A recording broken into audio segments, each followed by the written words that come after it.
Саламатсыздар ма? Менің тәтті үй каналымның қонақтары, сіздермен бірге бүгін біз макарон бұқтырмасын жасайтын боламыз. Ол үшін бізге қайнап тұрған суға тұзды салдым. Енді 400 грамм макаронымызды салып, шала қайнатып аламыз. Шала пісіріп аламыз.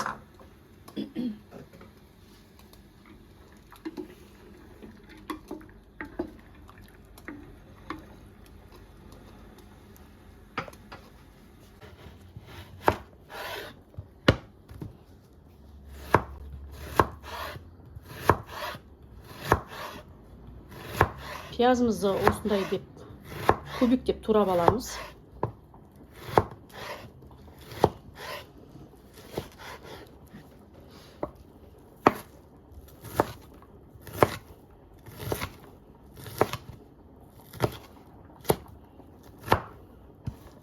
Қатты ұсақтап турау маңызды емес.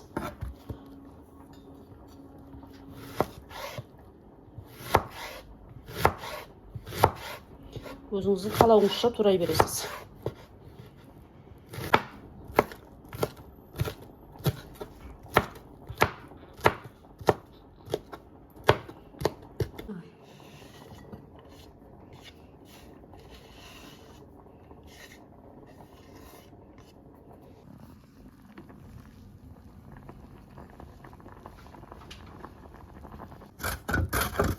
Сабызымызды үстен осылай деп өткізіп аламыз.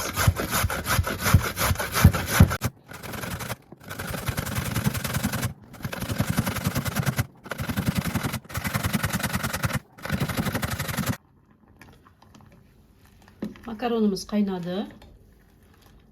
Бір қайнауын кемдеу қыламыз. Бұны әлі духовкада дайындайтын боламыз. Сондықтан макаронымыз езіліп кетпес үшін бір қайнауын кем қылып аламыз.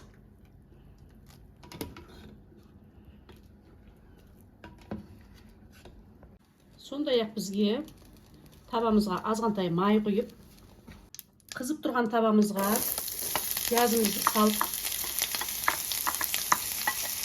пиязымызбен бірге сәбізімізді салып қуырып аламыз.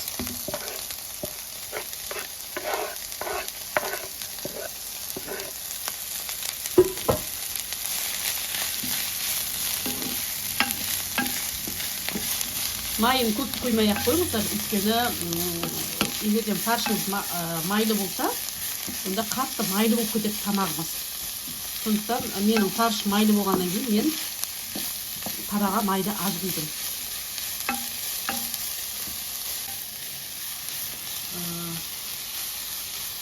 Сәбізіміз бен пиязымызды қуырып алдық. Енді осыған фаршымызды салып, жақсылап араластырып аламыз.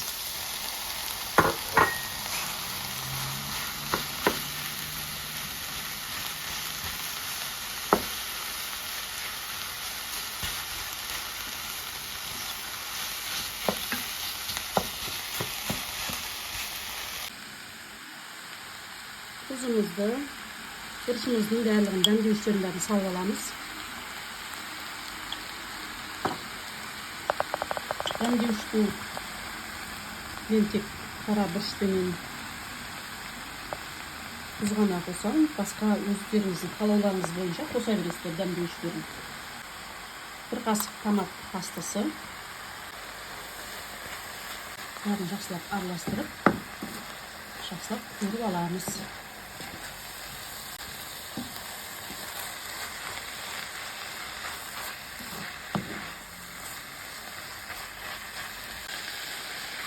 Мінекей біздің салмамыз дайын болды.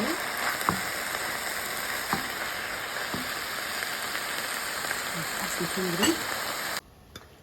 Енді менің осындай фольгадан ыдысым бар. Мен осыған жинайым сіздер. Үйіңізде қандай өзіңіздің табаңыз бола ма, бір қалыптарыңыз бола ма, соған сала берсеңіз болады.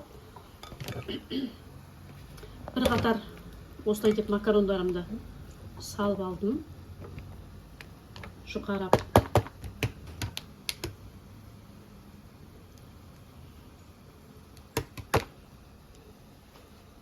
Бізге екі қатар макарон керек болады, сондықтан жартысын алып қалдым.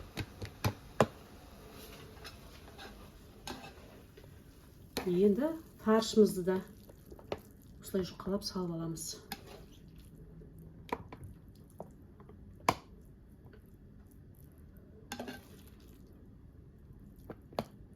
Фаршты да екіге бөлесіз.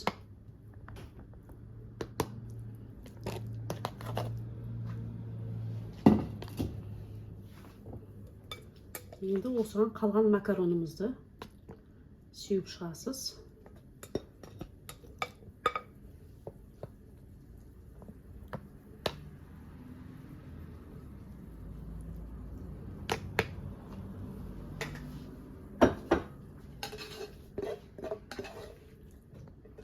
Енді қалған салмамызды салып шығамыз.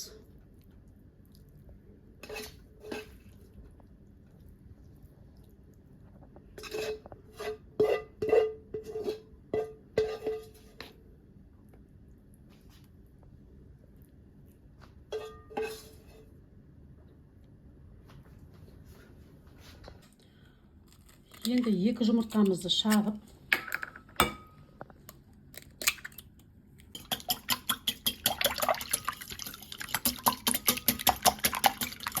жұмыртқаға 300 грамм сүтімізді қосамыз. Екеуін жақсылап араластырып, бұған тұз ешқандай заттың қосудың қажеті жоқ, өйткені біз жаңағы салмамызға да, макаронымызға да тұзды салдық. Осы жақсылап араластырып алып, енді сұйықтығымызды осы макарондарымыз үстіне құямыз.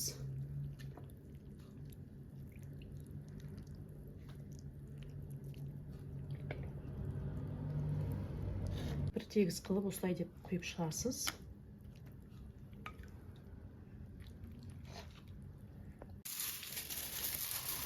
Енді фольгамен бетін жабамын.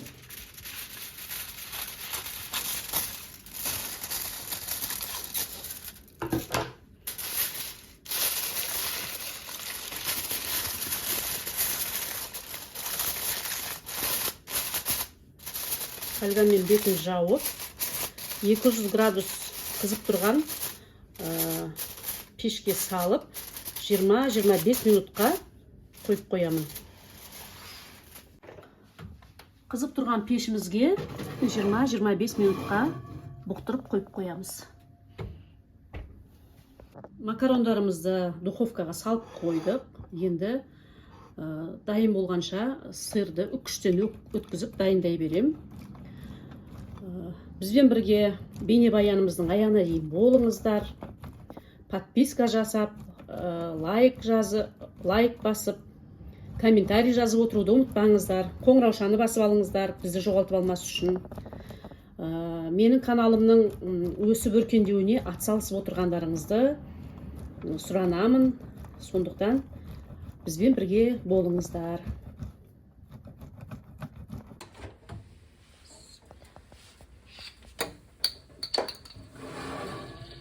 Біздің бұқтырмамыз дайын болып қалды.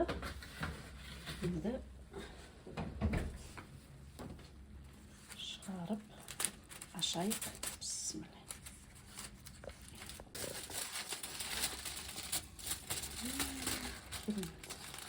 Biraz ашпай-ақ қойын. Енді бетіне сырымызды сеуіп, қайтадан бір 5-10 минутқа салып аламыз.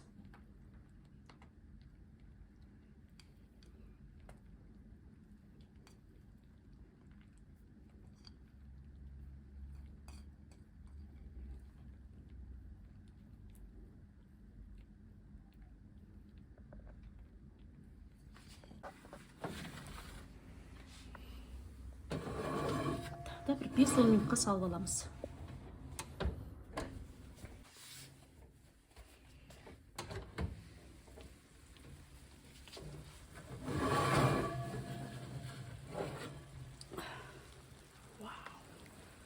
Мінекей біздің бұқтырмамыз дайын болды.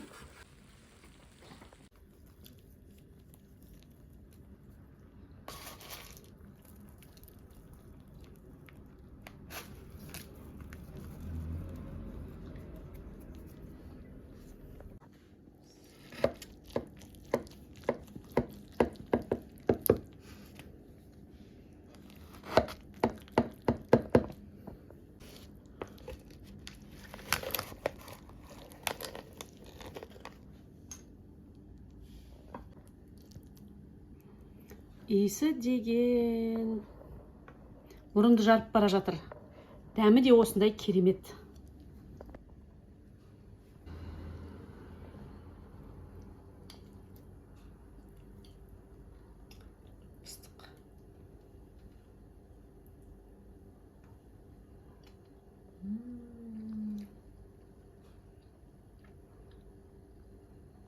Керемет. Біздермен бірге болып, осы рецептімізбен жасап қараңыздар. Түскі асқа, кешкі асқа өте жаңағыдай керемет тағам болады деп ойлаймын.